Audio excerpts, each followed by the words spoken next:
Cérémonie de remise ce vendredi d'équipements informatiques au service DDI, DDE du ministère du Commerce. Ce don vient de Web Fontaine en collaboration avec le guichet unique du commerce extérieur de Guinée. L'objectif est de faciliter les transactions commerciales. Rojaline Goto Monemo, Lamine Silla. Une dizaine d'ordinateurs et des possibilités d'accès à Internet, telles sont les offres faites par Web Fontaine en collaboration avec le guichet unique à la direction du service de déclaration d'intention d'importer et d'exporter du ministère du Commerce. Ces machines visent à renforcer les capacités opérationnelles de cette direction. L'objectif, c'est certes de sécuriser les recettes, mais c'est aussi de faciliter toutes les procédures administratives pour pouvoir influer sur les volumes d'échanges commerciaux, que ce soit en interne ou en externe. Parce que les procédures, quand elles sont lourdes, elles découragent un peu les investisseurs à pouvoir développer leur activité. À partir du moment où on pourra faire toutes les procédures administratives, payer ses droits avec l'administration en moins de 24 heures. Depuis déjà quelques mois, le ministère du Commerce est en collaboration avec Web Fontaine. Ce don est le fruit d'une promesse contractuelle. Le directeur de cette société s'est dit satisfait de cette collaboration. Nous sommes très satisfaits de cette direction. Depuis mars, si je ne me trompe pas, nous sommes en collaboration continue et la coopération ne manque pas de défaut. Nous sommes satisfaits de tout ce qu'ils sont en train de faire et tout ce qu'ils ont mis à notre disposition.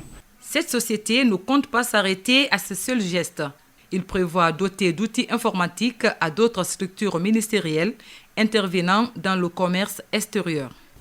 Pas seulement le ministère, c'est la direction DDI. Nous avons commencé avec 10 ordinateurs et nous envisageons aussi de donner à la GIPEX et d'autres structures au sein du ministère du Commerce. La société Web Fontaine est leader mondial dans les domaines de la facilitation du commerce et de la sécurisation des recettes.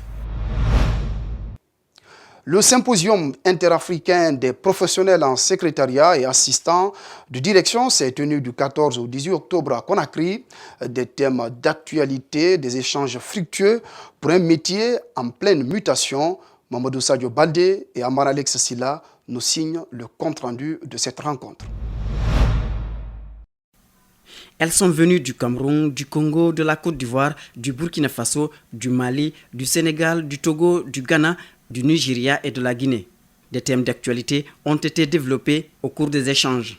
Il y a des thèmes sur le leadership, sur la communication, sur l'accueil, sur le classement, etc., des sous-thèmes. Il y a aussi le thème sur le changement par rapport au métier. Le Sénégal possède des écoles de formation des secrétaires. De son côté, la Côte d'Ivoire a pris un pas important pour la qualification des assistants de direction. Vous voyez des secrétaires qui ont d'autres diplômes en dehors du BTS secrétariat. Elles sont assistantes de direction, elles ont souvent des licences ou des masters en communication ou en RH-Com. Le Burkina voisin est réputé conserver la qualité humaine et préserver le métier. Ce n'est pas tout ce que tu vois que tu dois aller dire dehors. Tu n'as, chez nous, dit ni vu, ni entendu. Bouche fermée. Le Togo est conscient de l'évolution du métier.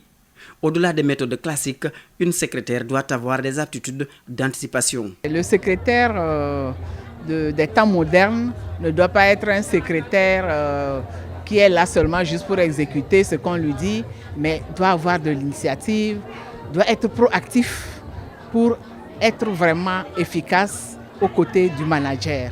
La Guinée dans tout ça, profiter au maximum des expériences des autres, déclare une organisatrice. La machine allège le travail de l'homme, certes, mais elle risque d'envoyer beaucoup à la retraite. Et je suis sûre les cours qui ont été dispensés dans cette salle, les secrétaires ont beaucoup bénéficié. Je n'étais pas tranquille, mais ils en parlent. Pour vous mettre à jour et refuser d'être mis à la retraite par la technologie. Le coffret d'or pour les secrétaires et assistants de direction, la complexité et les atouts du métier, les différents pays en ont discuté. Nos reporters ont tendu leur micro aux participants. Suivez leurs réactions. Sans que les gens le prennent mal, nous qui avons eu la chance de travailler avec des expatriés, aujourd'hui nous travaillons avec des nationaux, des locaux comme on peut le dire. Très peu comprennent la profession. Mais avec le temps, puisque nous ne pouvons pas dire qu'on forme aussi nos patrons, il n'y a pas d'école de formation de patrons. Il suffit que vous soyez nommé, vous êtes patron. Mais ça commence à venir grâce à la formation. Nous formons les secrétaires depuis très longtemps sur nos sites à Casablanca, à Bamako et dans les différents pays ouest africains. Cette fois-ci, nous amenons les secrétaires en Turquie pour les faire découvrir la Turquie et puis les former. C'est un coffret qui n'a jamais eu, c'est une organisation des awards qui n'a jamais existé au niveau de la fonction de secrétaire. Donc c'est une première et moi j'ai l'honneur de porter ça au niveau du Sénégal et de l'organiser au niveau de Dakar. Nous récompensons la meilleure secrétaire, celle qui aura par des efforts consentis arrivé à rehausser le niveau du secrétariat. Et c'est cette personne-là que nous récompensons. Voilà. On en vient à cet élément annoncé au sommaire de ce journal. Aux îles de Los, à Kassa, les conséquences climatiques se font sentir. Les habitants sollicitent l'intervention immédiate des autorités car ils risquent de perdre tout si rien n'est fait. De retour de Kassa, voici le reportage de Djibril Ba et Ibrahima Souri Kamara. Kassa au visage pittoresque. Ces dons de la nature est de nos jours menacé par l'érosion. Une grande préoccupation exprimée par les insulaires dès l'arrivée des visiteurs.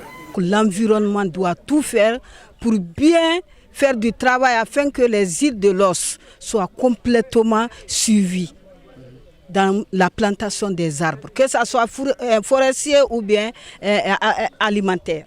Dans cette localité, les grands arbres sont de moins en moins visibles. Pourtant, ils révèlent une importance capitale selon ces gardes forestiers. Les arbres fruitiers doivent être arrosés. Nous ne pouvons pas mettre en terre en ce moment à cause de la fin de la saison des pluies les arbres forestiers, mais plutôt les arbres fruitiers qui peuvent, où les populations ont intérêt à arroser pour avoir des fruits. L'initiative présidentielle pour le reboisement est vivement accueillie dans cette île. Les habitants, toutefois, ne cessent d'interpeller. Tout on est en train de faire, de pousser, de faire le remblai dans les mers, ça se répercute sur les îles de Los. On ne le voit pas demain aujourd'hui, mais nous qui y vivons, nous voyons ça tous les jours. Le réchauffement climatique devient une préoccupation mondiale. L'État guinéen, autant que faire se peut, met en pratique les accords de Paris sur le climat.